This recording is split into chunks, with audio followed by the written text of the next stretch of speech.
GoPro HERO6 Black and the Panasonic Lumix G7 are both excellent cameras for their target audiences, but how do they compare in real life?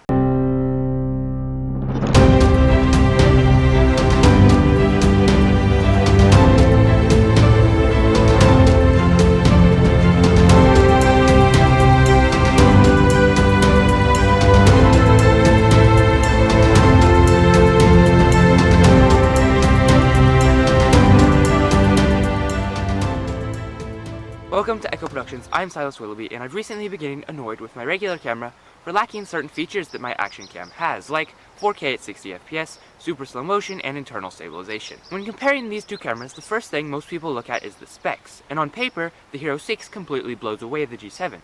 But that's just on paper. Now, since image quality is the second thing most people look at, let's take a look at the quality difference between the two cameras.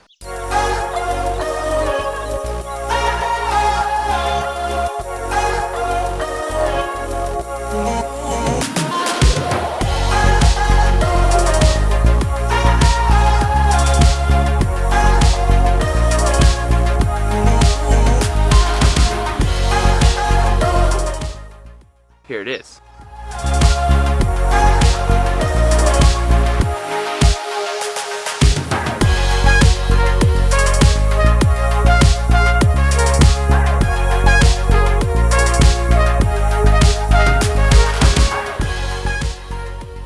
So, as you can see, in straight up image quality, they are fairly similar looking to the naked eye. However, if you zoom in, you start to see a big difference. Here, zoomed into 200%, you can see that the G7 is generally much sharper and cleaner looking. This is largely due to a higher bitrate when recording in 4K. On the G7, you are recording at about 100 megabytes a second, versus the 50 megabytes a second you're getting from the HERO6. This affects the overall sharpness as well as your color grading capabilities. Again, if I zoom in on the shot, which was heavily graded, you can see some blocking on the top of the image of the HERO6 that you can't see on the G7. Another big difference is your depth of field. When I was shooting the shots for this comparison earlier, I tried to make the G7 look as much like the GoPro as possible, by closing down the aperture a lot to make the depth of field broader. However, if I wasn't doing this, you can make your depth of field way shallower with the G7 than you can on the GoPro. And finally, while we are still on the subject of the sensor, low light performance is another big win for the G7. The G7 is very good in low light, and while the HERO6 is certainly not terrible, it's also definitely not great. Here's some footage I shot with the HERO6 on an event shoot at night.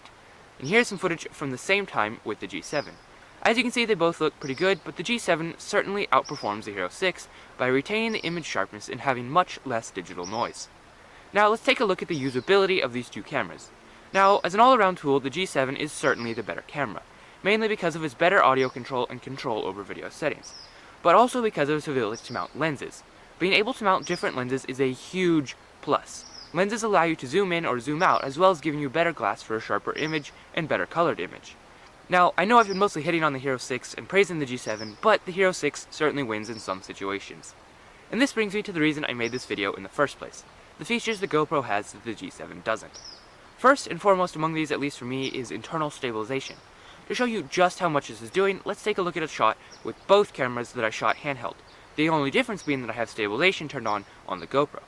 As you can see, with prime lenses and no internal stabilization, the G7 has a very ugly and unusable shake going on. But the GoPro is almost perfectly steady.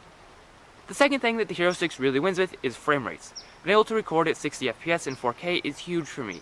It makes shooting events a breeze and allows you to shoot semi-slow motion in 4K.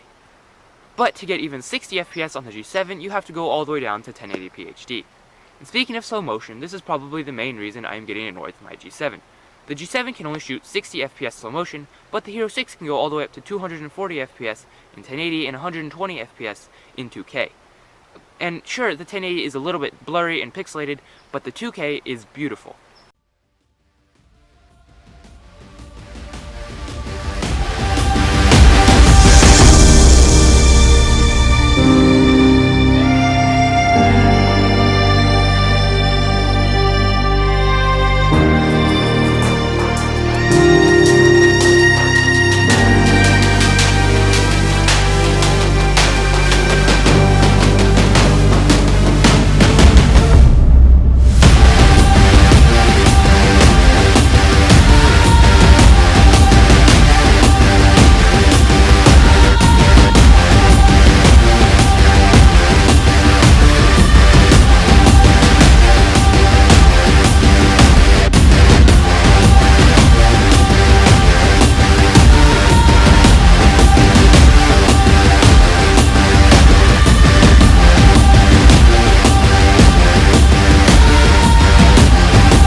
finally we come to mountability. This is probably the GoPro's biggest win. GoPros are designed to be compatible with hundreds of different mounts, from a bike to your car. And of course the one I use the most, a drone. GoPros are also waterproof, so there's a huge difference there as well. Now, if I was to sum up this whole video in one sentence, I would say that these cameras are different. These are very different tools made for very different situations. The secret is to figure out which one you need more. For most conventional filmmaking, the G7 is certainly the winner. But for getting those dynamic shots that really set your video apart, the GoPro is the camera to go with. But that's all I've got for you guys today. This has been Echo Productions. I'm Silas Willoughby, and I'll see you next week.